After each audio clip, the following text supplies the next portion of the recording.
c'est un bateau qui est un peu une évolution des bateaux précédents, mais avec pas mal de points d'innovation. Sur les appendices, on en a beaucoup parlé avec les safrans, les foils, la dérive qui n'est pas présente, qui sera mise sur le bateau dans quelques jours.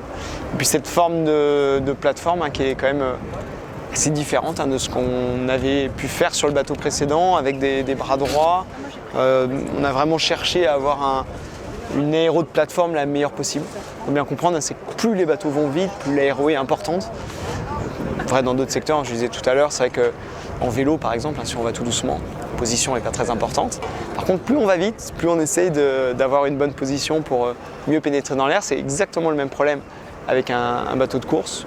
Plus on va vite, plus on essaye de soigner alors ce qui traîne dans l'eau. Donc pour ça qu'on essaie de voler, on frotte moins dans l'eau en volant. Donc on travaille sur les foils. Et puis une fois qu'on a essayé d'améliorer tout ce qui touche l'eau, on essaie d'améliorer aussi ce qui va dans l'air. Le plan de voilure évidemment, parce que c'est notre moteur également, mais aussi les éléments de la plateforme qui eux peuvent ralentir le bateau. Donc on essaie de minimiser ces frottements, minimiser ce ralentissement. Et donc voilà, on a une plateforme qui est un peu originale, qui nous a amené aussi le cockpit qui est dans la coque centrale, littéralement. Donc il y a ces deux petites bulles qui sont au-dessus du cockpit, sur le pont de la coque centrale. Il n'y a que ces deux éléments-là qui dépassent.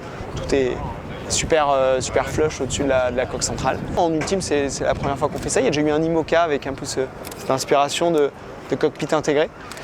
C'est nouveau pour nous, ça va être un peu une découverte. On a hâte de voir ce que ça donne. Ça permet d'être plus performant, ça permet aussi de naviguer avec un niveau de sécurité plus important, parce que finalement on sera dans la coque centrale.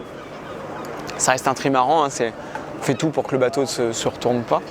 Mais le chavirage est malheureusement domaine du possible, donc il faut mieux prévenir que guérir. Et donc je préfère être dans la coque centrale si jamais il y avait un accident type chavirage. L'ensemble de l'équipage est plus en sécurité.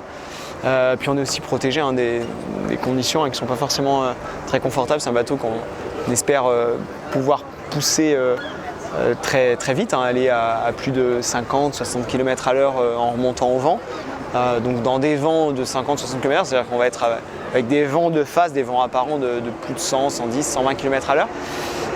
Et pour ça, du coup, il faut mieux que l'équipage soit protégé aussi, parce qu'à ces vitesses-là, c'est difficile d'ouvrir les yeux, c'est difficile de pouvoir piloter correctement le bateau, donc on est content d'être bien protégé. On a toujours les sensations d'un bateau qui bouge. Ce qu'il faut comprendre, c'est que nos bateaux, ça fait déjà depuis longtemps que des sensations d'un vent à plus de 120 km/h, c'est difficile à capter.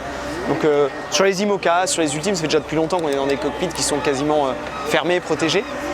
Donc les sensations, on les a par le mouvement du bateau, par les bruits, par les sensations du mouvement d'un bateau.